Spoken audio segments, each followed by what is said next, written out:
finura del cemento. Y este es un concepto muy importante, lo hemos mencionado recién. Cuanto más fino es el cemento, ¿cómo es la hidratación? Es más enérgica, hay mayor calor de hidratación, es más rápida la hidratación, entonces la finura del cemento es muy importante.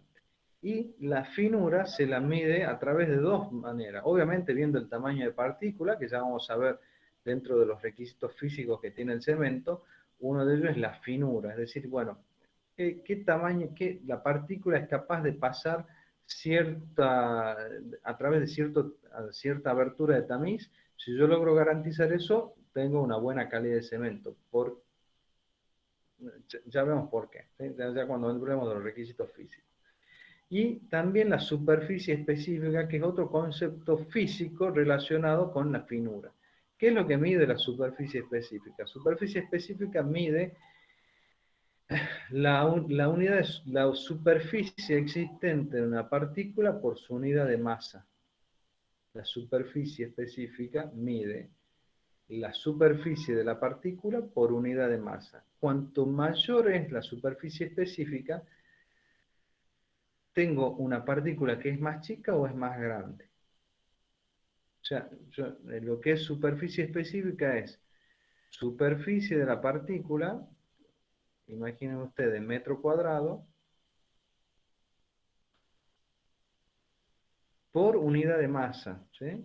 Superficie por unidad de masa, entonces metros cuadrados por...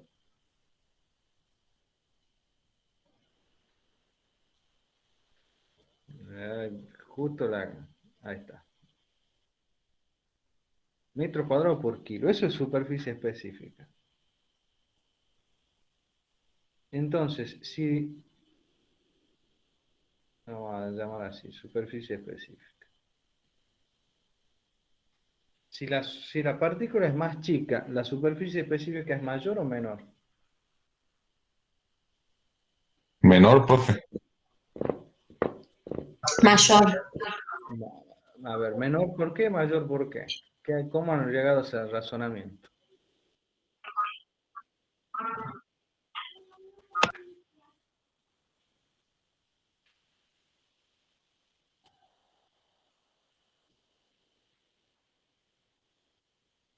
¿Cómo es la pregunta, Inge? Disculpe. Si la superficie de una partícula... A ver, acabamos de definir qué es la superficie específica. La superficie, imaginen ustedes una pelota eh, una pelota de fútbol, que eso tiene una superficie y una masa, ¿sí? Entonces, la superficie específica de esa pelota de fútbol es la superficie de la esfera por la unidad de masa, por lo que mide, por lo que pesa esa pelota. Eso es superficie específica. Yo agarro una bolilla una bolilla de acero, la superficie específica es la superficie de esa bolilla en la unidad de masa por lo que pesa esa bolilla. Bueno, yo puedo medir superficie específica de cualquier partícula, y en particular la del cemento Portland. Ahora bien, la pregunta es, si yo tengo una superficie específica mayor, ¿la partícula significa que es de mayor o de menor tamaño? Porque obviamente una pelota de fútbol tiene una superficie específica y una bolilla tiene otra superficie específica. O imaginen Es más ustedes, fina, ¿ah? sería más fina. Bien, sería más fina. Entonces, ¿y la superficie específica va a ser mayor o menor? Si es más fina la partícula. Mayor. Mayor. Claro, ¿Por qué? mayor. ¿Por qué? ¿Cómo Por la llegan? ecuación. Por la, Bueno, yo lo hago de Porque es forma... más fino. Y Bueno, imaginen ustedes que mi partícula... ¿Tiene menor porosidad? No, no tiene nada que ver la porosidad. Mira, pues imagínense, yo tengo este es mi partícula, es un cubo perfecto. Entonces yo voy, lo peso y pesa 1 kilo. Vamos a suponer que esto es 1 kilo. Entonces yo te digo, ¿cómo hago para sacar la superficie específica? Va a ser la superficie de esto, ¿sí? del cubo dividido en 1 kilo. Ahora, si yo tengo esa misma partícula, agarro y la divido acá, miren, la parto en 2 simplemente. ¿La superficie específica que tengo ahora es mayor o es menor? Mayor. Es mayor. Y a medida que yo lo voy partiendo a este pequeño cubo en cada vez más, yo sigo teniendo 1 kilo de material, pero tengo cada vez más superficie. Entonces, cuanto más chica sea la partícula, mayor es la superficie específica. Acá yo podría seguir dividiendo, siempre voy a tener 1 kilo de material, pero cada división me va aportando mayor superficie, porque se suma esta cara de acá, ¿sí? Y cada cada cara que yo fracturo, que voy sumando, ¿sí? ¿Se entiende el concepto? Por eso, mayor finura en el cemento implica que es mayor su superficie específica. Y si es Sí, mayor, al ser sí, más fino va a tener más cantidad de partículas. también, sí señor.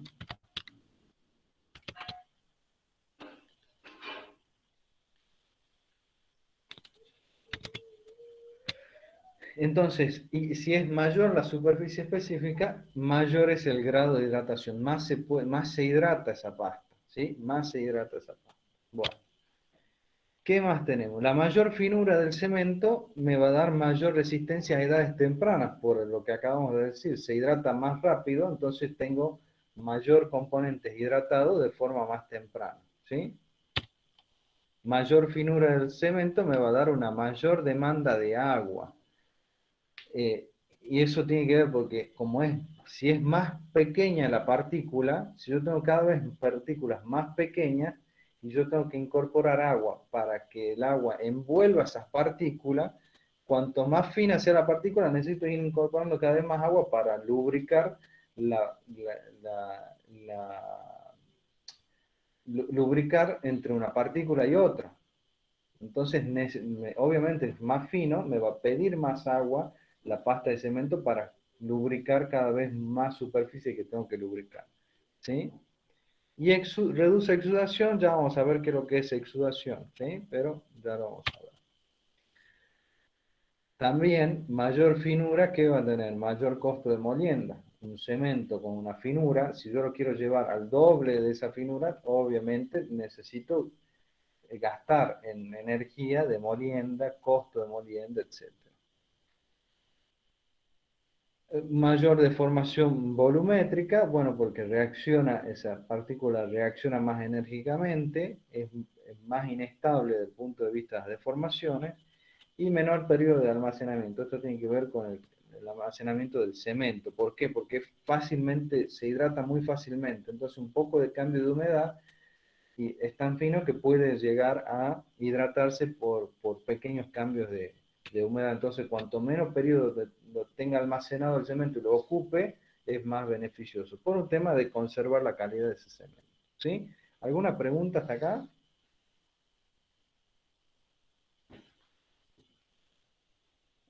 No dije. Bueno.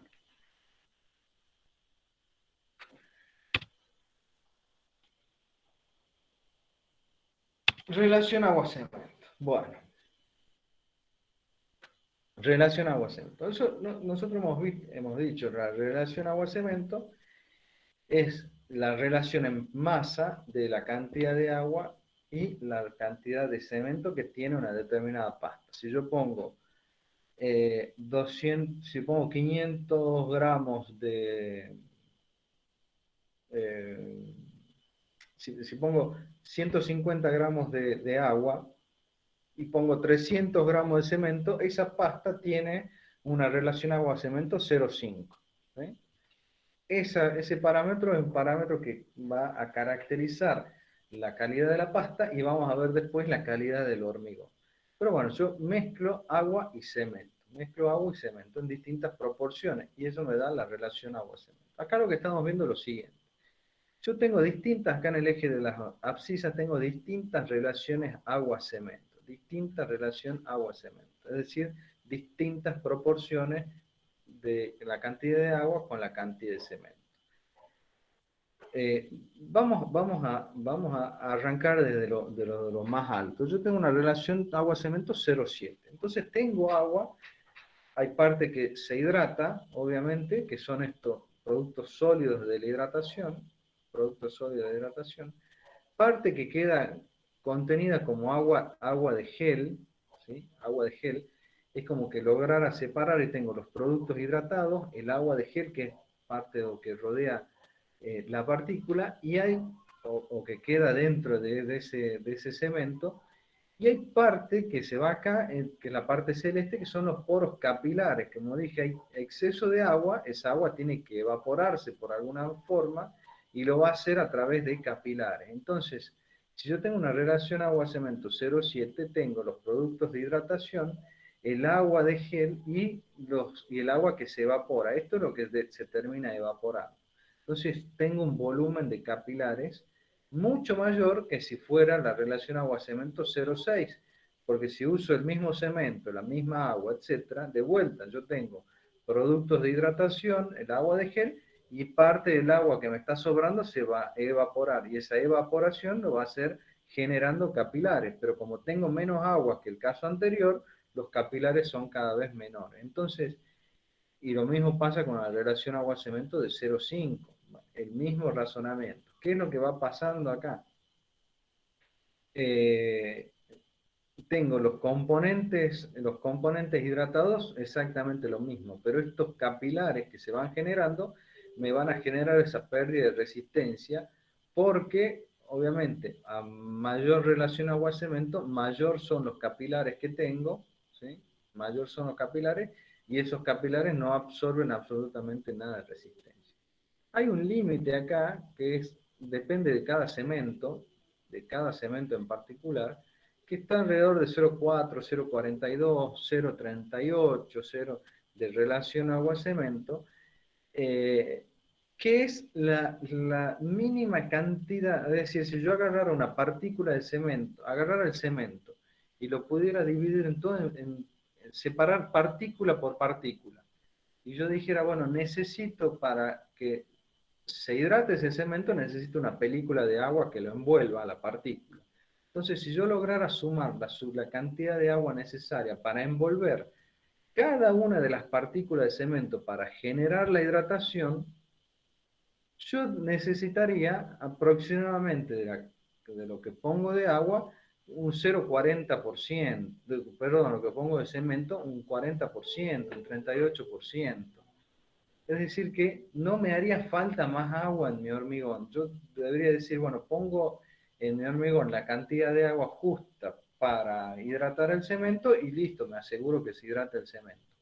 Eso es muy teórico y exclusivamente teórico, porque en la práctica, cuando yo voy a materializar eso, eso no pasa, porque las partículas de cemento tienden a aglutinarse. Con un poco de agua que yo ponga, ya tiende a aglutinarse la partícula de cemento. Entonces, ese aglutinamiento, ¿qué va a generar? Va a generar agua ocluida dentro de esa partículas aglutinadas, que no logra liberarse nunca al sistema. Entonces, no es que yo pongo la cantidad de agua necesaria para hidratar el cemento. Y hay algo en relación con lo que le mencionaba hace un rato. La cantidad de agua que uno coloca tiene tres objetivos fundamentales. Y es como decir, hay tres partes de agua. Una parte de agua que hidrata el cemento, que la pongo para hidratar el cemento. Otra parte del agua, lamentablemente, quedará ocluida. No la puedo, no, eso físicamente, veremos después con el uso de aditivos químicos se puede, pero parte de esa agua que se queda ocluida dentro de un aglutinamiento de partículas de cemento no se libera, va a quedar ahí, solo va a reaccionar la parte interior. Es como tener una esfera hueca de partículas de cemento, adentro hay agua, lo único que se hidrata es el contacto interno de esa agua dentro de esa esfera, de ese terrón, por así decirlo.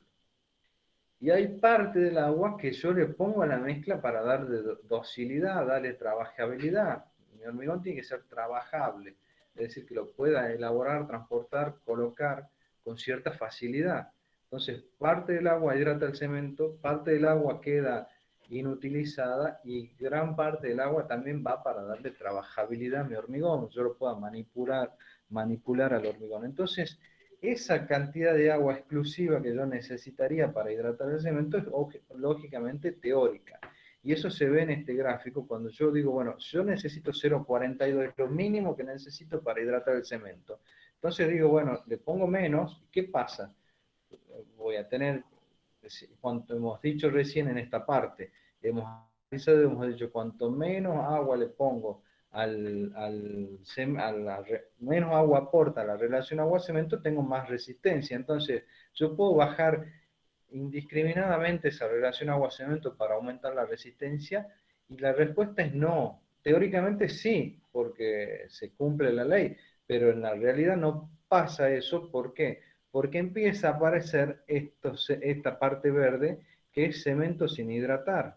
Cuanto menos agua le pongo a la mezcla, es más factible que se genere aglutinamiento de partículas de cemento, y eso va a generar mayor cantidad de cemento sin hidratar. Entonces no es que yo puedo quitarle indiscriminadamente agua para bajar la relación agua-cemento. Hay un límite físico, y es que no debo perder las propiedades que tiene ese cemento que yo estoy poniendo, no las puedo perder porque he tenido cemento inutilizado, cemento sin hidratar. Y obviamente en menor cantidad, si mueve una relación 0,3, esto se agudiza más, es más crítico. Con la evolución del uso de los aditivos químicos hemos logrado aprovechar esta parte verde y hacer que se hidrate el cemento, ¿sí? Y eso ha permitido mejorar la tecnología del hormigón. Pero así, haciendo este razonamiento básico, vemos que no podría o no debería poner menos agua que la que yo necesito para hidratar ese cemento. Esa cantidad de agua, que yo ahí la marqué como 0,42, depende obviamente del tipo de cemento. Y en idénticas condiciones ambientales, es decir, si está trabajando siempre a la misma temperatura, etcétera, en el mismo ambiente, etcétera, bueno, tengo esa relación. Si yo tengo un cemento más fino, esa relación cambia. Si tengo un cemento con algún componente mineral, alguna otra adición mineral, esa relación cambia. Pero en términos generales, y para que se entienda, este pequeño gráfico sirve, decir, bueno, entre un 0,38 y un 0,40, 0,42 es más o menos esa cantidad mínima. Ya vamos a ver cuando veamos ensayo de cemento que esa cantidad mínima de agua está muy relacionada con algo que se llama consistencia normal, consistencia normalizada de la pasta de cemento, que la utilizamos para determinar tiempo de fraguado. Bueno, ¿qué tenemos en este gráfico? Es el gráfico de cómo evoluciona la resistencia en términos de la relación agua-cemento. Entonces, ¿qué hemos visto acá? Mayor es la relación, si la relación agua-cemento es mayor. ¿Alguien me está preguntando algo? Esperen. En día de mucho sol se dice que el preparado de cemento... Sí, eso ya van a ver que eso se tiene que hacer siempre. Una vez que está colado el hormigón en la estructura, yo tengo que generar un ambiente húmedo arriba o en contacto de ese hormigón. Ya vamos a ver por qué. Porque tengo que, si hago un pavimento, por ejemplo, hago un pavimento, las características de un pavimento es que es una gran superficie expuesta de hormigón. Si yo no tengo ningún tipo de cuidado en esa superficie, parte del agua que está, digamos, que está dentro de la mezcla, que tiende a evaporar, que tiende a, perdón, a exsudar, que por los capilares, y ahí habíamos mencionado el término exudación, y digo, ya lo vemos después. ¿Qué es la exudación? Bueno, obviamente el sistema hormigón fresco es una suspensión de sólidos, más grueso, más chico, el cemento inclusive, pero está en suspensión. Y eso por gravedad, ¿qué tiende a pasar? Obviamente lo más pesado tiende a ir abajo y lo más liviano tiende a ir arriba. Dentro del hormigón, ¿qué es lo más liviano? Es el agua. El agua. Exactamente. Entonces, en ese sistema hormigón es muy común que el agua tienda a ir hacia la parte de arriba.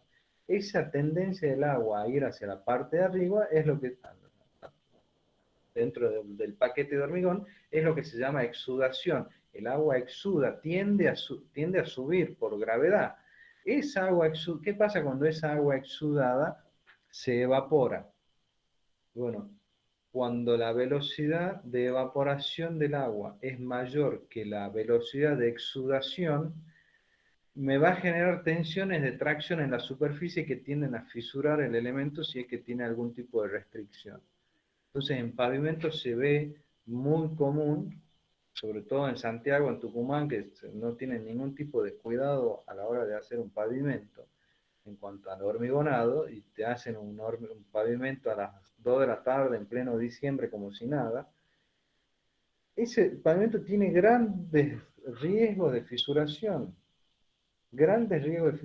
porque el agua que tiende a exudar se evapora rápidamente, y esa evaporación genera tensiones de tracción, y el hormigón no es capaz de resistir tensiones de tracción, o mejor dicho, resiste muy bajo, y más aún estado en estado fresco. Entonces, si no es capaz de resistir tensiones de tracción, y el material se va a fisurar, es inevitable que eso pase.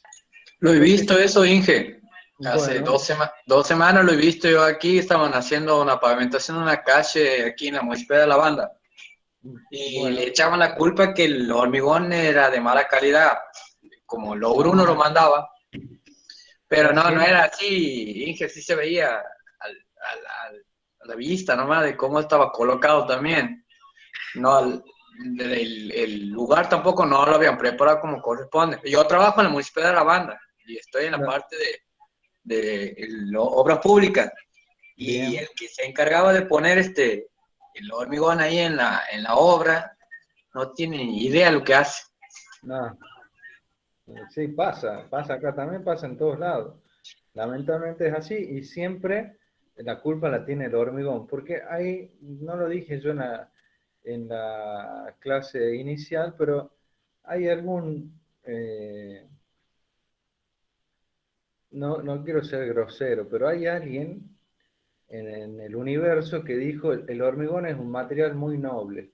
Y a raíz de eso pensamos que podemos hacer lo que a uno se le antoje con ese hormigón y no tener ningún tipo de consecuencia. No es el hormigón un material muy noble. Lamentablemente tenemos mucha suerte nosotros haciendo estructuras de hormigón. El hormigón es un pobre material, o no un pobre material, es un material muy interesante que tiene muchísimos beneficios, pero cada vez que nosotros actuamos mal, elaborando el hormigón, trabajando el hormigón, colocando el hormigón, vamos perdiendo todos esos beneficios que tiene el hormigón. Entonces no es que sea el hormigón muy noble, nosotros somos los... No quiero caer en la grosería, somos Los bestias. que claro, que desaprovechamos las bondades de ese material. Es como que yo diga es como que yo diga, prepare un Fernet prepara un Fernet con Manaos y que diga está rico, está muy rico y lo tome. Un crimen. Capaz que está rico, ¿no? Qué sé yo, capaz que te gusta, pero estoy desperdiciando de tomar un buen Fernet con coca como corresponde, ¿o no? Sí. Es así muy tonto el ejemplo que pongo, pero es así, digamos, es un material que tiene muchos beneficios y que porque nosotros actuamos mal, y me incluyo, para que no crean que voy con el dedo juzgando a la gente, pero también nosotros hacemos mal las cosas, que perdemos todos esos beneficios que tiene. Y bueno, llega un momento en que el pobre material me dice, bueno, ¿qué más querés? Ahí le digo, ¿qué más querés? No me has cuidado cuando me has preparado. Me has tirado me has regado el suelo para que tenga un poco de humedad, así que el agua que me has dado no se la termine aportando al sustrato que está abajo. Me has tirado en pleno verano con alta temperatura y no has tenido ningún cuidado. No me has regado. ¿Qué más querés? ¿No querés que me fisure? Bueno, me estás pidiendo mucho. Entonces no es que el material es muy noble. Nosotros no lo trabajamos conscientemente. Y algo que pasa muy común, y ya que estás en obra vos, estamos acá con ¿qué temperatura tiene en Santiago en estos días? 20, 21, 22 grados. Hoy he hecho solcito, estuvo lindo. Sí. Bueno, tiran el hormigón en un pavimento, se fisura y te dicen, no, está mal el hormigón porque no ha hecho calor. Bueno, pará, no ha hecho calor nada más, pero ha corrido viento, estamos en época seca, entonces, Y el sol de la siesta quema. bueno, pero ahí está, y no es solo sol, es también humedad, es Sí. también velocidad del viento, entonces cuando vos mezclas todos esos factores, y bueno, empiezan a aparecer estas patologías. No es solamente calor, a mí me pasa que acá que vienen y me discuten, no, pero en pleno julio, agosto, me dicen, tiran un pavimento y se fisura, me dicen, pero si no hace calor, no está bien, no hace calor, pero estás parado, me pasó alguna vez con la inspección o un cliente, que no lo sentía el viento, le digo, no lo sentías el viento, vos pensás que el viento ese no perjudica la superficie, digo, medí la temperatura ambiente, tenés menos de 60 grados, vos pensás que esa temperatura, esa sequedad que hay en el ambiente no perjudica a las condiciones del hormigón.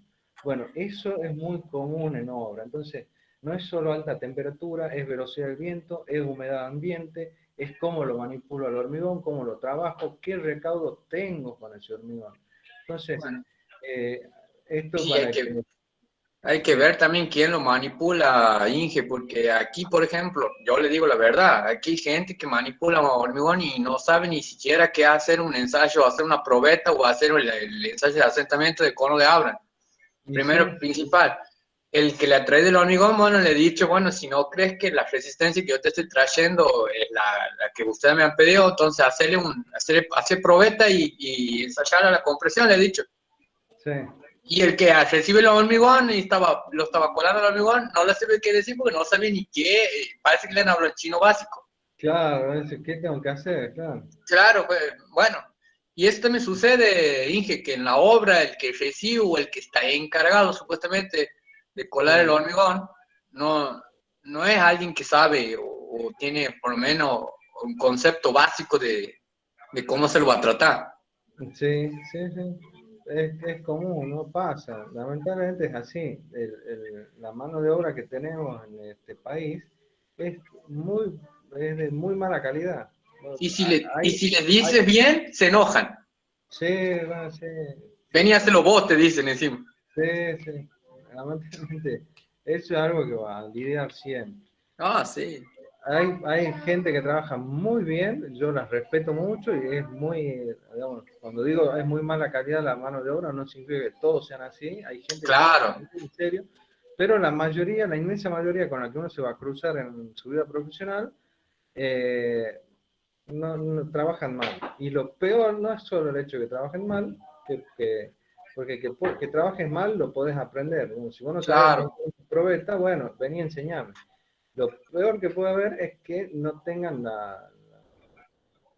ni siquiera la humildad, la buena predisposición de Posición, querer ajá, querer aprender. enseñar.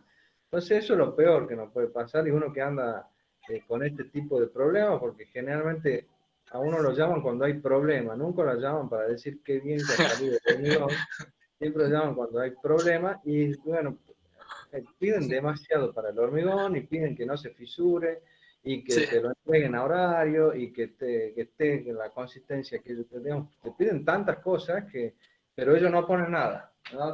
No te ponen, ay, el vibrador, ¿lo has vibrado? No, no tengo No, vibrador. Y bueno, va. o te dicen, no, no hace falta vibrarlo. No, sí, hace falta vibrarlo, siempre hace No le falta. vamos a echar agua. Más agua le vamos a echar para que Sí, corra mejor. sí, sí. Bueno, hija. Bueno, después de paréntesis, sí, continuamos. Ya no sé por dónde íbamos. Eh, Relación agua-cemento. Esto que está acá en rojo es lo que se llama como ley de Abrams. Abrams fue el primer gran ingeniero científico que se dedicó a estudiar esto. Decimos, a ver, ¿qué pasa con el hormigón cuando le incorporamos agua? ¿Cómo es el sistema? ¿Qué es lo que pasa dentro de ese hormigón? Bueno, y fue el que dio inicio a la tecnología del hormigón, ¿sí? Por eso se conoce como el nombre ley de Abrams, el cono de Abrams, que recién mencionaba su compañero, que ya estudiaremos cuando veamos hormigón en estado fresco, es un ensayo que se le hace al hormigón, lleva el nombre de quien lo inventó, Abrams, y es universalmente conocido el cono de Abrams, la ley de Abrams, y lo que dice ahí es muy sencillo, mayor es la relación agua-cemento, menor es la resistencia del hormigón. cuanto mayor sea la relación agua-cemento, menor es la resistencia del hormigón. Y esa curva, que uno le ha marcado ahí en rojo, depende del tipo de cemento que utilice, del tipo de agregado que utilice, pero siempre se va a mantener esa relación. Es decir, si yo tengo este agregado, esta agua, este cemento, este aditivo, estas condiciones ambientales, si yo de todo eso, de esos materiales con los cuales hago hormigón, varío la relación, la proporción agua-cemento, la resistencia va a cambiar. Eso va a ser siempre. ¿Y de qué manera va a cambiar? Mayor relación agua-cemento, menor resistencia. Entonces, eso es algo que tiene que quedarse grabado ustedes. Ustedes tienen un hormigón de determinados niveles de resistencia. Si yo quiero bajarla, aumentar la resistencia, tengo que tocar la relación agua-cemento. No hay otra forma. No hay otra forma. Es muy importante, es el punto de partida de la tecnología del hormigón, de establecer cuál es la relación agua-cemento necesaria para el nivel de resistencia que uno pretende. Es el punto de partida. Y después, obviamente, tengo este material, este cemento, etcétera, pero tengo que establecer esa relación agua-cemento para el nivel de resistencia que uno espera.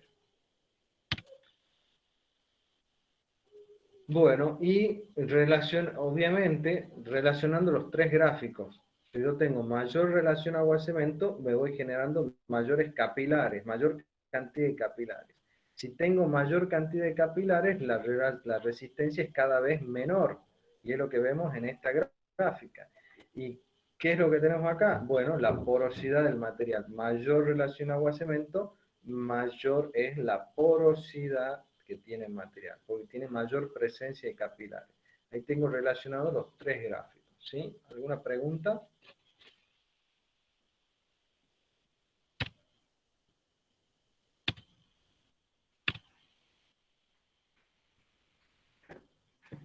Bueno, Profe, pregunta. también se relaciona con el tamaño de los poros, ¿verdad? Sí, también con el tamaño de los poros, exactamente.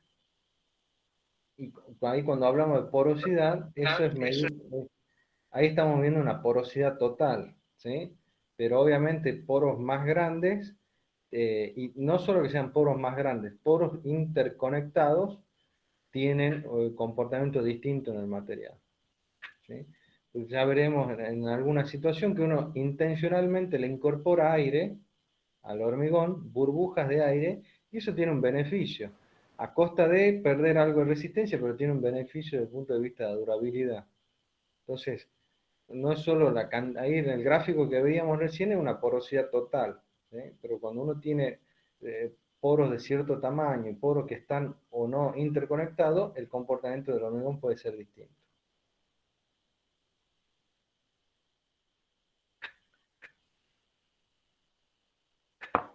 Y acá hablamos de temperaturas, ¿por qué? Por lo que veníamos mencionando, la temperatura ambiente obviamente es esencial para la hidratación del cemento Portland. Fundamentalmente en las primeras horas del hormigón, que es cuando se están dando las primeras reacciones químicas, las primeras reacciones de la hidratación. Y cuando hablamos, está remarcado ahí, que dice la temperatura de curado. No es la temperatura ambiente, no es temperatura ambiente, es temperatura de curado. ¿Y qué es el curado? Me harté de preguntar en exámenes, en parciales, en finales, etcétera, ¿qué es el curado? No sé por qué nadie se quiere estudiar 2 o 3 renglones de qué es el curado. El curado es el proceso por el cual uno mantiene, conserva las propiedades, determinadas propiedades. Gracias, mi amor. A ver. Mira, yo más allá. ¿A dónde? Mira, yo más allá. Bueno. Estoy mirando ahora.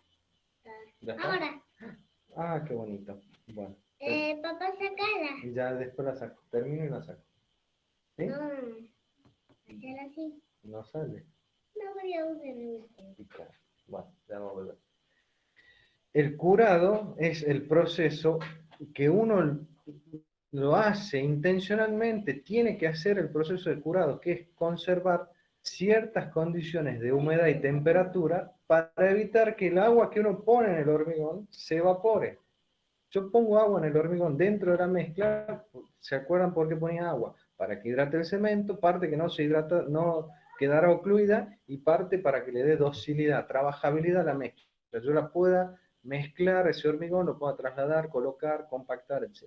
Bueno, el agua que yo estoy poniendo ahí para que se hidrate el cemento no la tengo que perder, porque si la pierdo no se hidrata ese cemento.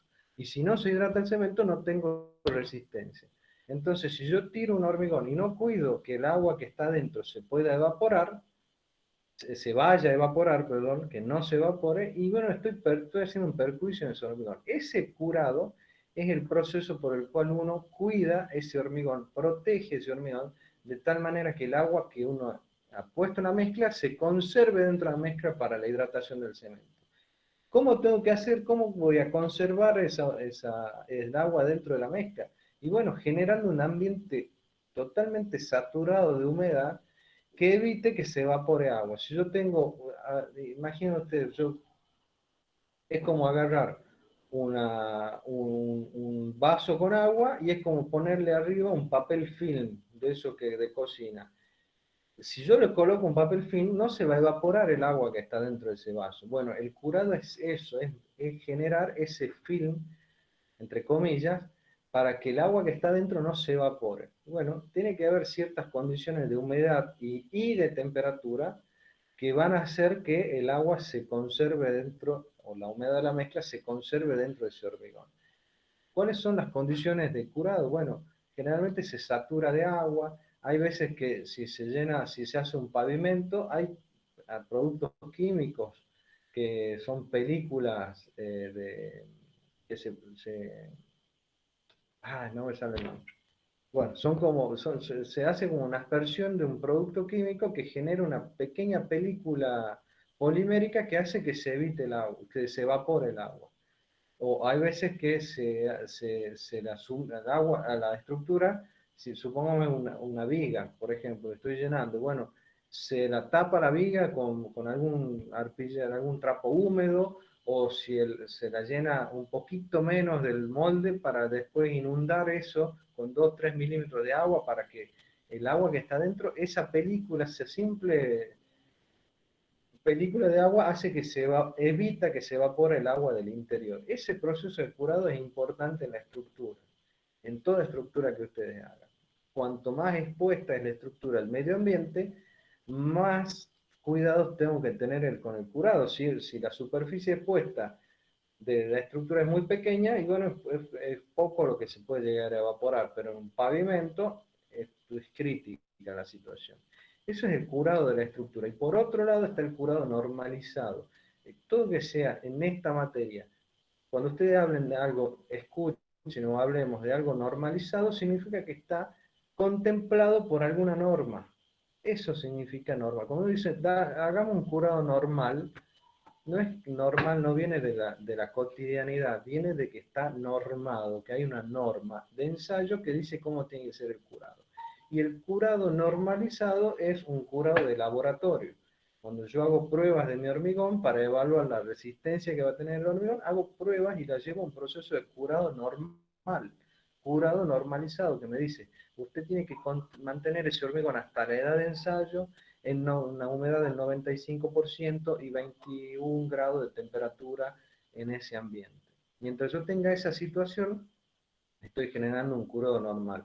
Obviamente en la obra no puedo tener ese curado normalizado.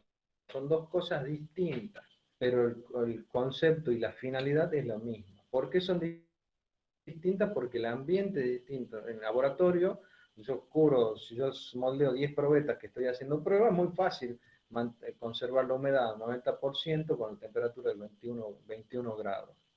En la obra es distinto, entonces tengo que tener los cuidados necesarios para asegurar en definitiva prácticamente lo mismo. Muy importante el curado.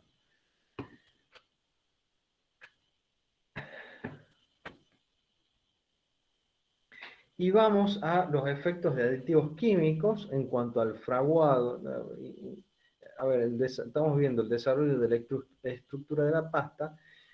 que tiene un comportamiento determinado. Esto que vemos acá es el calor o la variación del calor en el tiempo, ¿sí? La variación del calor en el tiempo, y lo que decíamos, bueno, entre las 0 y las 2 horas, que es cuando aparentemente o prácticamente inicia el fraguado, entre las 2 y las 4 horas hay un crecimiento de ese calor, por eso es que tengo una rama ascendente, hasta que el cemento empieza, ya una vez que llegó a su punto máximo, empieza a caer lentamente hasta estabilizarse después de las 12, 13, 15 horas, empieza a tener ya temperatura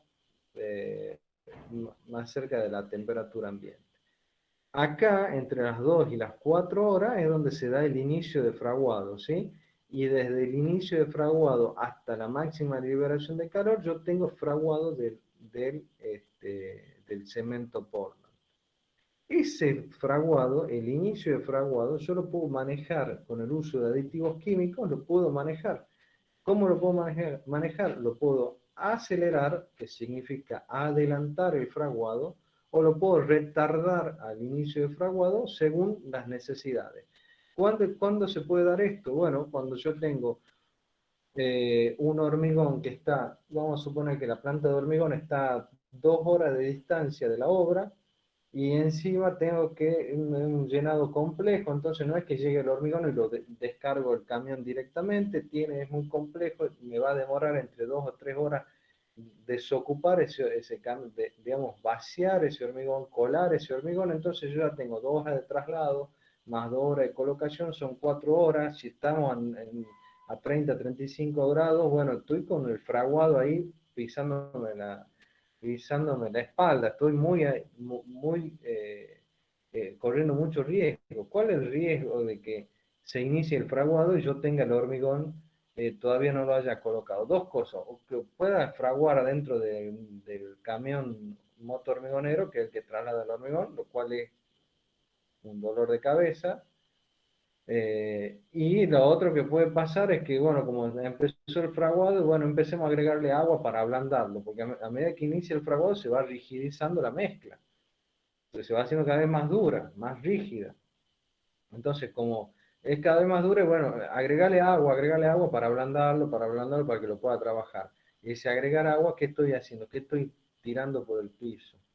A medida que yo agrego cada vez más agua. Resistencia. La resistencia, porque la cantidad de cemento que estaba dentro del camión es la misma. Porque yo pesé de cemento para hacer el cemento es lo mismo. Y voy poniendo cada vez más agua. La relación agua-cemento, ¿cómo va haciendo? Va creciendo. Y si esa relación agua-cemento va creciendo, ¿cómo va la resistencia? Decreciendo. ¿Sí? Bueno, entonces, ante esa situación, ¿qué hago? Yo digo, no puedo tirar hormigón o tengo que tener la planta de hormigón a la par de la obra para que yo pueda trabajar. No, pongamos un retardador, un aditivo que retarde el fraguado del cemento Portland. ¿Qué tiempo? Bueno, el tiempo que sea necesario y en función de eso la dosis del aditivo. Y ahí ponemos un retardador. Hoy en día hay retardadores de fraguado y hay otra tecnología de aditivos muy moderna que se llaman inhibidores de hidratación. Perdón, estabilizadores de hidratación, que lo que hacen es inhibir la hidratación entre el cemento y el agua, con lo cual se obtiene un resultado mucho mejor, y con tiempos de retardo del tiempo que uno quiera. 12 horas, 24 horas, 48 horas, hasta 5 días lo podría llegar a tener al hormigón fresco, sin que se inicie el fraguado. O sea, no es que se inicia de forma lenta, no se inicia con este tipo de aditivo. A mí me ha pasado en una oportunidad, en una estructura que yo decido ponerle de estabilizador de hidratación por una cuestión de los tiempos de traslado. No quería, era en verano acá, entonces no quería tener problemas con ese hormigón que iba a ser una descarga lenta, etc. Entonces le indico al laboratorista, le digo, en el mixer de 8 metros cúbicos que llevaba de hormigón, le digo, ponerle 2 litros y medio de aditivo, 2 kilos y medio de aditivo. Bueno, lo hablo más tarde al laboratorista, digo, lo has puesto, sí, se mezcló bien, todo ok. Al otro día me habla el cliente diciéndome que el hormigón estaba fresco. Digo, no, ¿cómo va a estar? Dice, no, está fresco. Me dice, lo camino y me hundo. No puede ser. Digo, en realidad yo sabía que podía ser, pero no quise mostrar mi error a simple vista. Entonces, efectivamente, ¿qué había pasado? El laboratorista no había puesto 2,5 kilos, había puesto 25 kilos de aditivo. Bueno, el fraguado ese demoró 5 días en iniciarse. Una situación particular, no tiene perjuicio de resistencia porque no perjudica la resistencia, simplemente el fraguado. Y vamos a Inge, otra situación. Sí, una preguntita. ¿Y el otro aditivo, el que le ponen el fluidificante ese, en qué perjudica? Pues yo he visto que hay muchos que usan a la hora de colocar el hormigón, el fluidificante. el fluidificante hace otra cosa en el hormigón. No altera el fraguado. Ya estudiaremos oportunamente en la clase de aditivos qué es lo que hace el fluidificante en el hormigón, pero no altera el fraguado. Lo que hace el fluidificante, su palabra lo indica, es fluidificar, darle mayor fluidez al hormigón. Lo que pasa es que ya veremos cómo uno lo trabaja a ese aditivo fluidificante y puede tener el mismo aditivo distintas aplicaciones, distintas finalidades. Pero en cuanto al fraguado, no tiene nada que ver. Ah, bien. Profe, ¿el tratador no influye en la resistencia del hormigón? En la resistencia no, ¿por qué no va a influir?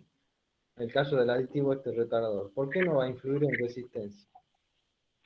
Porque no se le pone más cantidad de agua, no Porque no varía toco la la relación. relación agua-cemento. Exactamente. Si yo no toco relación agua-cemento, no tengo por qué alterar la resistencia del hormigón.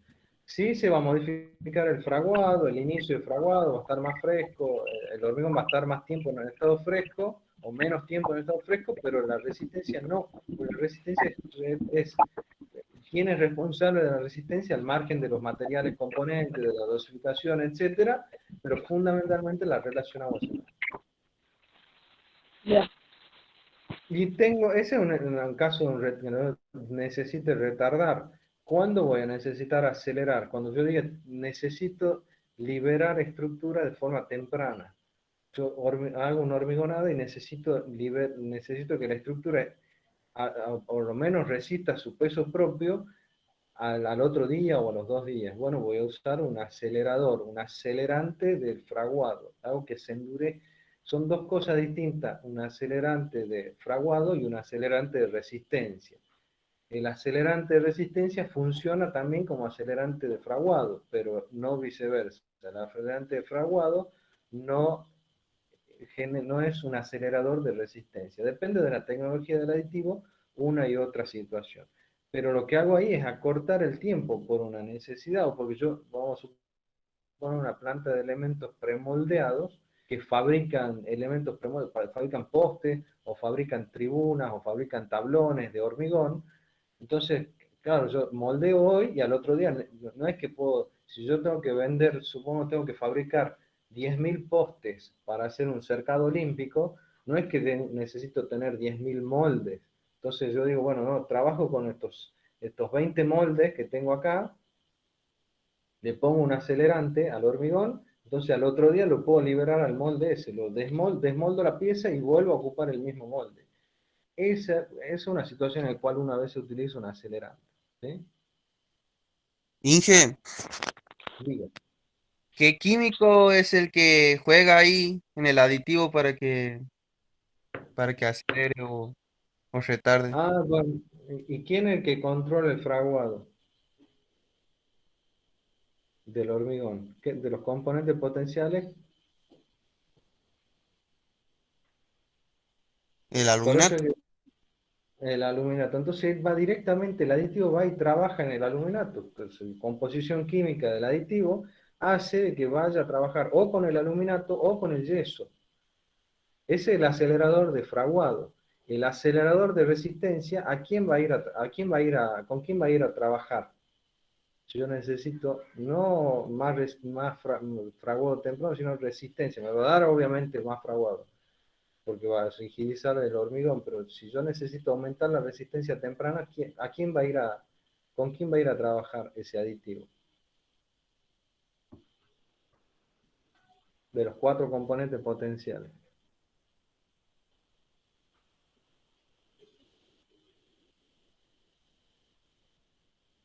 ¿Quién era el que primero reaccionaba?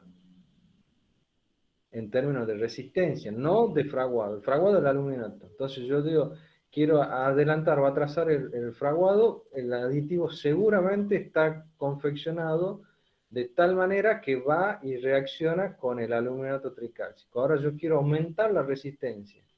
Con ese aditivo que se diseñe, ¿con quién va a ir a quién va a ir a tratar de conquistar? ¿Ah? ¿A cuál, perdón? No escucho.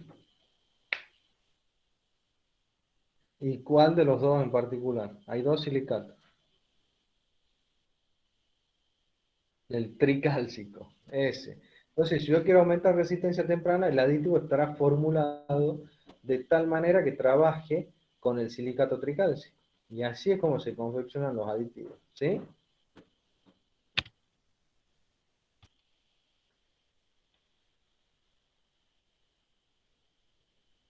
Bueno, efectos de las adiciones minerales. Como yo les decía, las adiciones minerales son polvos, polvos que tienen la finura o la apariencia de un cemento Portland de distinto color. Hay adiciones minerales que son activas, otras que son inertes.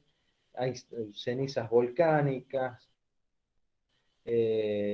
arcillas expandidas, qué sé yo, hay un montón de tipos de adiciones minerales. La, la adición mineral que hoy en día se utiliza para lograr, por ejemplo, hormigones de altísima resistencia, es lo que se conoce como microsílice o humo de sílice, que son las partículas que se generan de las acerías del silicio, por ejemplo, que no hay acá en Argentina, en Brasil. El acero puede ser acero al silicio o acero al carbono. En Brasil, por ejemplo, hay acerías al silicio. Entonces, en las chimeneas de las acerías al silicio, que hay emanación de sílice, en la parte superior descubrieron, primero por una cuestión ambiental, para evitar que ese humo salga a la superficie, salga al medio ambiente, se ponen unas chapas frías que condensan el humo, ¿sí? Y generan un polvo por eso se llama humo de sílice, porque es un humo, es a raíz de dónde se genera. Y ese humo de sílice es la adición mineral que hoy en día permite generar hormigones de alta resistencia.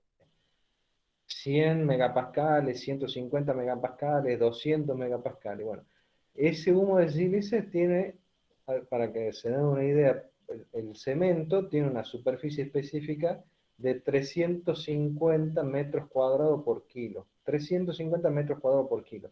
El humo de sílice tiene una superficie específica de 200.000 metros cuadrados por kilo. El humo de cigarrillo tiene una superficie específica de 12.000. Para que se den una idea del tamaño de partícula de lo que estamos hablando. Bueno, al ser tan pequeña la partícula es altamente activa y es tan rica en sílice, porque viene de la acería del silicio, que esa sílice reacciona, pero de forma estratégica, con el hidróxido de calcio libre que ha dejado los silicatos al hidratarse, ¿sí? Porque parte del silicato, ¿se acuerdan? Se iba y reaccionaba con parte del hidróxido de calcio iba y reaccionaba con el ferroaluminato tetracálcico, y parte del hidróxido de calcio queda libre. Bueno, cuando yo pongo una adición mineral rica en silicio, que es capaz de reaccionar con ese hidróxido de calcio, me va a generar silicatos hidratados de la misma naturaleza de lo que ha generado el cemento original. Entonces, ¿qué estoy ganando con eso? Tengo más componentes resistentes. Eso, explicado así, es lo que se llama como reacción puzolánica. O sea, cuando se hidrata, lo repito, cuando se hidrata el cemento, de los silicatos hidratados generan un hidróxido de calcio que queda libre. Parte va y reacciona con el ferroaluminato tetracálcico y parte queda libre en el hormigón, queda desaprovechado, por así decirlo. Bueno, si yo incorporo un material que es una adición mineral rica en sílice amorfa, va a reaccionar con ese hidróxido de calcio y el resultado va a ser silicatos hidratados exactamente de la misma naturaleza de los silicatos hidratados que ha generado el cemento, el clinker original. ¿Sí? Eso es lo que se conoce como reacción puzolánica. Pregunta de examen a veces, ¿qué es la reacción puzolánica? Y bueno, la relación que el espacio, la paso muy rápidamente para aprovechar el tiempo. Obviamente los productos hidratados se hidratan y se desarrollan y generan espacio. Bueno, en función del espacio disponible que tengo para generar esos productos hidratados, cuanto más espacio ocupo, tengo mayor resistencia, porque voy ocupando los vacíos que se generan, ¿sí? O los vacíos que pudieran existir, los ocupo por productos hidratados. Bueno, quiero ver la hora. 8:15, quedan un ratito más de clase y concluimos. Cemento Portland. Sí, mamá. Bueno. Les había mencionado que hay dos normas que hacen referencia a los cementos, al cemento Portland. La norma IRAM 50.000, que es cementos de uso general, y la norma IRAM 50.001, que son cementos con propiedades especiales. Cementos de uso general, su nombre lo indica, cuando tengo estructuras de uso general que no tienen ningún requisito particular, fundamentalmente por términos de durabilidad, bueno, están definidos por la norma IRAM 50.000. Y los cementos con propiedades especiales. ¿Cuáles son las propiedades especiales que yo tengo? Bueno, si es una estructura masiva, que al ser masivo el hormigón va a generar gran calor de hidratación, y ese gran calor de hidratación puede llegar a generar fisuración interna o superficial, entonces necesitaré un cemento que provea bajo calor de hidratación. Bajo calor de hidratación. Ese cemento de bajo calor de hidratación, ¿qué va a tener? A ver, si alguno me dice, me voy muy feliz, termino muy feliz la clase. De los 4 componentes potenciales, ¿cuál se imaginan ustedes que debería tener en mayor importancia ese cemento de bajo calor de hidratación?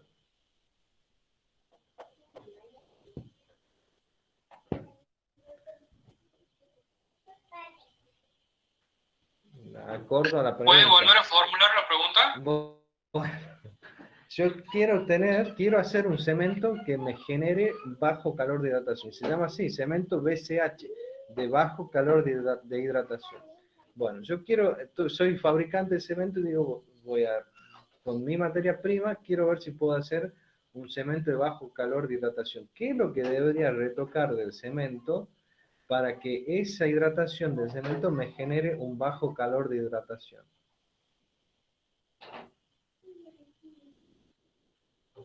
El silicato, Bien, ¿cuál de los dos? el dicálcico. ¿Qué tendría que hacer con el dicálcico? Y agregar más. Ahí está, muy bien. ¿Cómo es tu nombre? De Bonis, Alexa. Listo, me voy feliz. Es eso. Fíjense cómo se trabaja con la tecnología de cemento para amoldarse a las necesidades. Yo mi cemento Portland lo puedo alterar de tal forma que tenga más silicato dicálcico que tricálcico. Bueno, tengo una reacción más lenta, más pausada, menos calor de hidratación. Perfecto el razonamiento. Hay otros tipos de cementos especiales que tengan, si mi estructura de hormigón está en contacto con suelos o aguas agresivas por contener determinado tenor de sulfatos, bueno, el cemento que yo utilice ahí para ese hormigón puede ser un cemento de moderada o alta resistencia a los sulfatos, y se llama cemento MRS o cemento ARS, moderada resistencia al sulfato o alta resistencia a los sulfatos. Nuestros agregados, yo les decía, hay una reacción química que se da con nuestros agregados de la cuenca sal y dulce que son potencialmente reactivos. ¿Cómo se llama esa reacción que se da con si lo describo, bueno, le digo el nombre? Se da con el cemento y el agregado. con el álcali del cemento y... ¿cómo se llama? Alcalicílice. Exactamente. Bueno, algo va quedando, evidentemente, algo va quedando de lo que venimos hablando. Esa reacción, a ver, si yo tengo agregados potencialmente reactivos, tengo distintas formas de inhibir la reacción. ¿Cuál sería la primera? O cambiar el cemento o cambiar el agregado. Es decir, bueno, el cambio, el cemento tiene un alto contenido de álcali, lo cambio y trabajo con otro cemento. Eso sería, ya dije, iba a hacer la pregunta, pero ya la terminé diciendo. Bueno, ¿puedo cambiar el cemento o el agregado? Cambiar de agregado es complicado, porque yo dije, la primera clase buscamos siempre trabajar con agregados locales, que estén cercanos. Bueno, entonces, si no puedo cambiar el agregado, y nuestros agregados son potencialmente reactivos, voy y puedo decir, bueno, busco cambiar el cemento. ¿Qué tendría que hacer? Bueno, buscar un cemento que una de las cementeras, de hecho lo tienen, pero que diga, dame un cemento que sea resistente a la reacción álcali agregado. Un cemento RRAA, resistente a la reacción álcali agregado. ¿Qué va a tener ese cemento? Menor contenido de álcali. Menor contenido de álcali. Bueno, así hay cementos que están descritos en la norma IRAN 50.000, ya lo vamos a pasar, que tienen características especiales, que son para situaciones muy particulares, que no son la generalidad de los casos. No son la generalidad de los casos. Entonces, por eso es que está separada los distintos tipos de cemento en dos normas, agrupados en dos normas. De hecho, ni siquiera es que están totalmente separados. En la norma IRAN 50.000 están descritos los cementos de uso general, que son estos que están acá.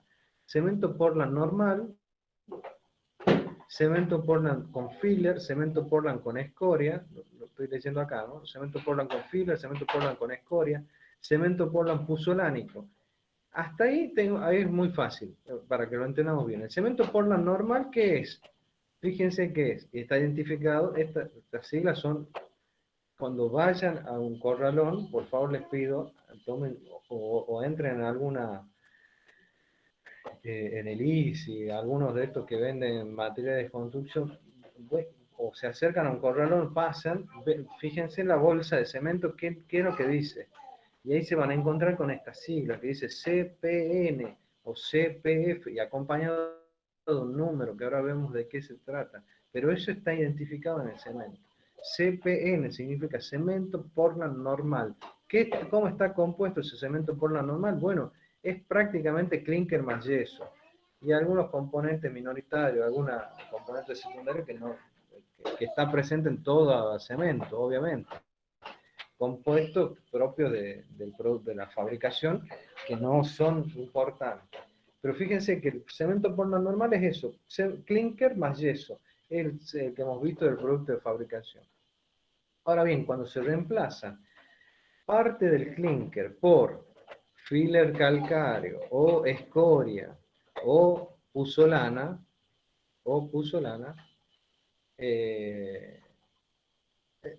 pasa a tomar estos nombres. Cemento Portland filerizado es cuando tengo entre un 6 y un 25, bueno,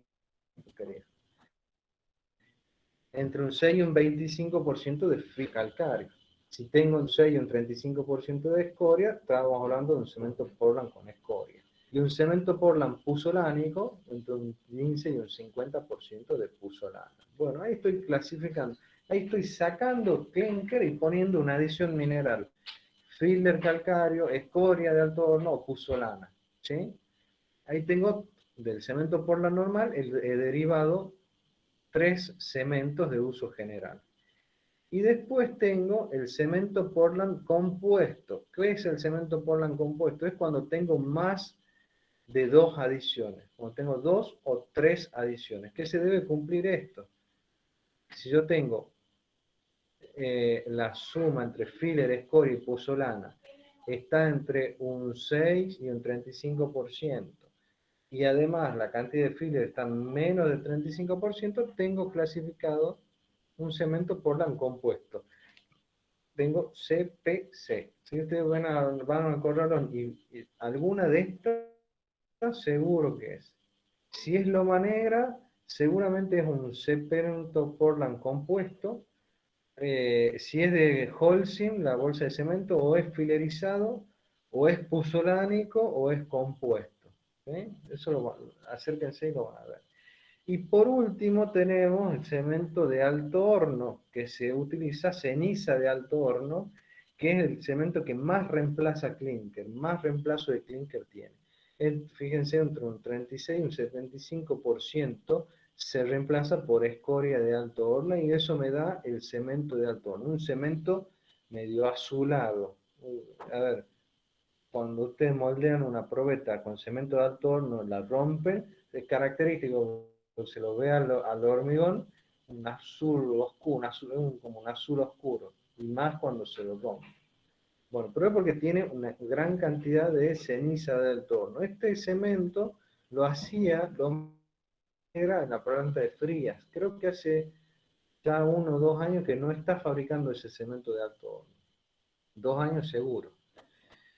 Bueno, estos son los cementos que están descritos en la norma IRAM 50.000. ¿Sí? Y en la norma IRAM 50.000, los de propiedades especiales, que en el libro están perfectamente descritos, cuáles son y para qué se lo usan. Eso también son preguntas de exámenes a veces. Bueno. Fíjense que acá estamos viendo tipos, cemento Portland, tipos y requisitos. Acá vamos a ver los tipos de cemento Portland, veamos ahora cuáles son los requisitos. Y alguna vez, y siempre hemos dicho, requisitos físicos, químicos y mecánicos. Bueno, el cemento también los tiene sus requisitos físicos, químicos y mecánicos. La parte química la dejamos de lado, no la estudiamos. Vamos a ver los requisitos físicos. Esto es lo que tiene que cumplir un cemento para que sea cemento. ¿Sí? Esto debe cumplirse. ¿Se acuerdan cuando veían cales y yeso? Hay también requisitos físicos de cales y requisitos físicos de los yesos. El apunte que está en el aula virtual están los requisitos físicos de las cales y de los yesos. Son ensayos que se tienen que hacer para corroborar la calidad de ese material. Si esa cal, ese yeso y el cemento cumple con los requisitos físicos, bueno, requisitos físicos, químicos y mecánicos, el material es apto para ser usado. ¿Sí? Son ensayos que ustedes no van a hacer en la vida profesional. Esto lo hacen en un laboratorio especializado, digamos. No es que ustedes van y compran una bolsa de cemento y dicen, bueno, para ver si el cemento está apto, voy a hacer esta serie de ensayos. O voy y compro una bolsa de cal o de yeso y digo, bueno, ¿cuáles son los requisitos que tiene que cumplir? Y voy y hago que el laboratorio ensaye. No, esto lo hace la cementera cuando, a medida que fabrica cemento, o cal o yeso, se lo hace cuando hay algunas obras especiales, ¿sí? Cuando hay algunas obras particulares, obras de gran envergadura, donde se exige que el cemento esté verificada la calidad, se tiene que sacar una muestra de cemento de determinadas características, de determinado tamaño, y se la manda a un laboratorio externo a ensayar y corroborar. Entonces, ¿qué es lo que se verifica? Bueno, que cumpla con la norma, que efectivamente cumpla con la norma. Entonces, esto es una práctica muy orientada a un laboratorio de tecnología de materiales, pero que se hace para verificar la calidad. En términos de los requisitos físicos, estos son los ensayos que se piden para el cemento. Lo que es finura, que es tamaño de partícula, que se lo ve a través de dos ensayos. El retenido en el tamiz de 75 micrones, el tamiz 200, que tiene que ser menor al 15%, o la superficie específica, que estoy midiendo exclusivamente el tamaño de la partícula, que tiene que ser mayor, ahí está con requisito mínimo, de 250 metros cuadrados por kilo. Y aquí está la norma de ensayo con cuál se lo hace a cada uno de estos ensayos. ¿Sí? Bueno.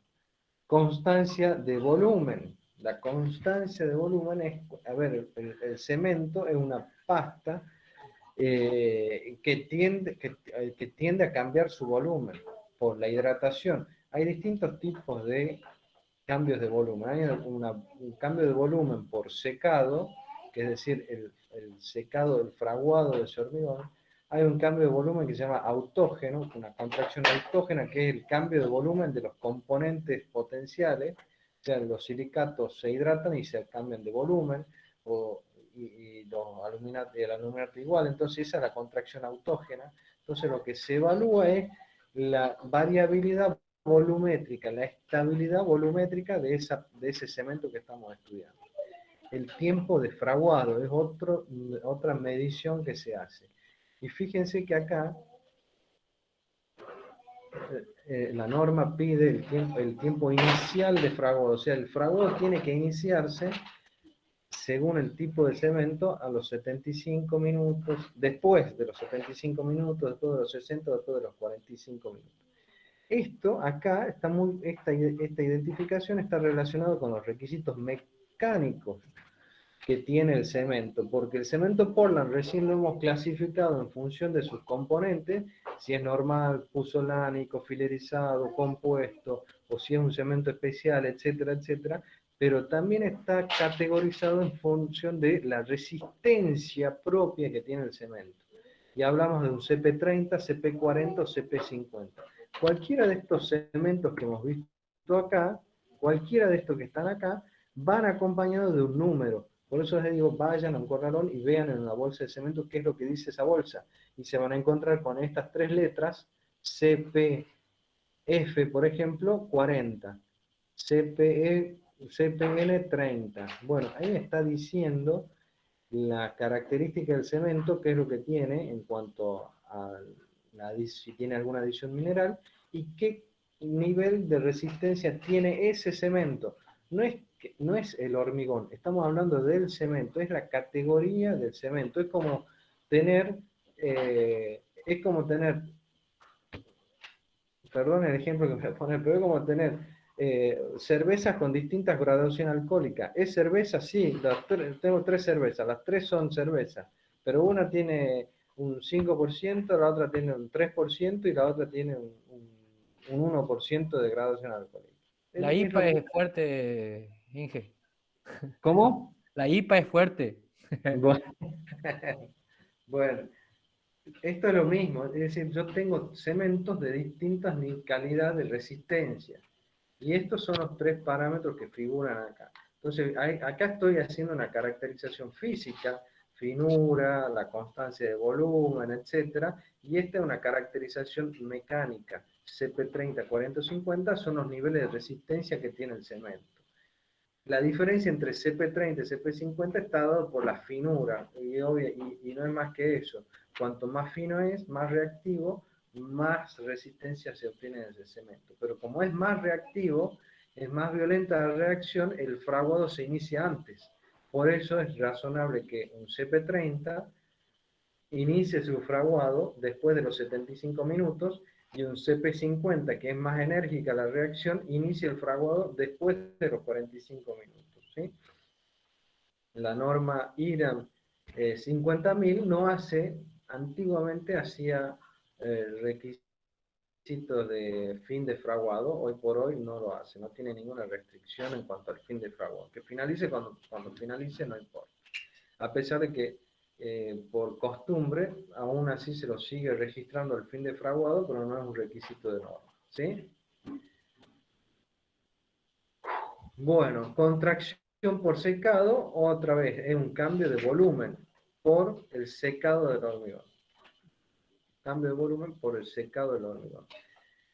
Que tiene que ser menor al 0,15%. Y el último requisito físico es un requerimiento de agua, que eso está exclusivo para cemento Portland puzolánico y compuesto, porque está asociado con, como es un puzolánico, el cemento puzolánico que tiene una puzolana. ¿Qué es una puzolana? Es una ceniza volcánica.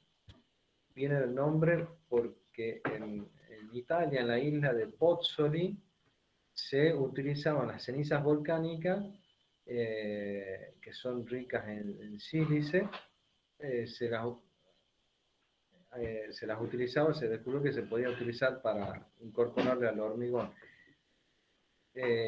Esas cenizas volcánicas que usaban antiguamente, las usaban para pulir, para hacer pulido de metales, o corriendo el riesgo de que me llamen sexista, pero para hacer, cuando lavaban la ropa, en la antigüedad se utilizaba esa ceniza volcánica porque era como un medio abrasivo. Es un medio abrasivo. Bueno, de ahí proviene el nombre de puzzolana. Y esas puzzolanas son ávidas de agua, demandan mucha agua. Y el agua esa corre el riesgo de que quede dentro de la partícula de puzzolana y no la libera el sistema. Entonces hay que tener controlada cuál es la demanda de agua que tiene esa puzzolana para que no sea contraproducente para el hormigón, porque si yo en definitiva tengo que colocar una determinada cantidad de agua para un determinado hormigón, si parte de esa puzzolana me va a absorber el agua y no la va a devolver al sistema, no es fácil dosificar un hormigón en esa situación. Entonces restringe el requerimiento de agua que tiene que tener esa puzzolana, ¿sí? No puede absorber agua ilimitadamente, no puede estar acotado. Bueno, y de los requisitos mecánicos asociados con lo que vimos acá, que había 3 categorías de cemento, CP30, 40, 50, son los 3 niveles de resistencia que se le pide al cemento portland. CP30, CP40, CP50. Ya vamos a ver cómo se hacen estos ensayos de resistencia y algunos de estos, cómo se hace el de superficie específica, cómo se hace el de tiempo de fraguado, etc. Esos 2 ensayos vemos. Y el de resistencia mecánica. ¿Cuál es el requisito que me da la norma? Bueno, para que sea un CP30, a los 7 días, acá hablamos de resistencia a la compresión, a los 7 días tiene que tener como mínimo 16 megapascales. Ya saben que megapascales, la unidad de megapascales es meganewton por metro cuadrado. Eso es un megapascal. Entonces, a los 7 días como mínimo 16 y a los 28 días mínimo 30, máximo 50.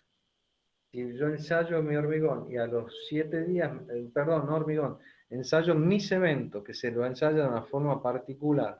Si yo ensayo mi cemento y a los 7 días me da 18 megapascales y a los 28 días me da 36 megapascales, significa que es un H30, un CP30, perdón, un CP30.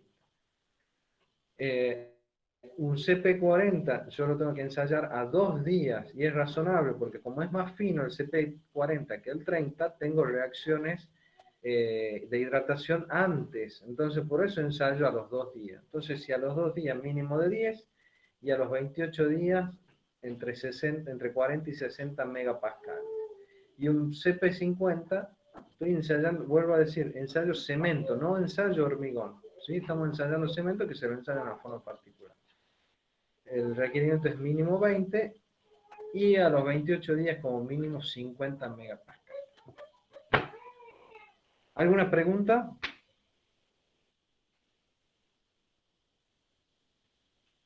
Por mi parte no, profe. No, Inge.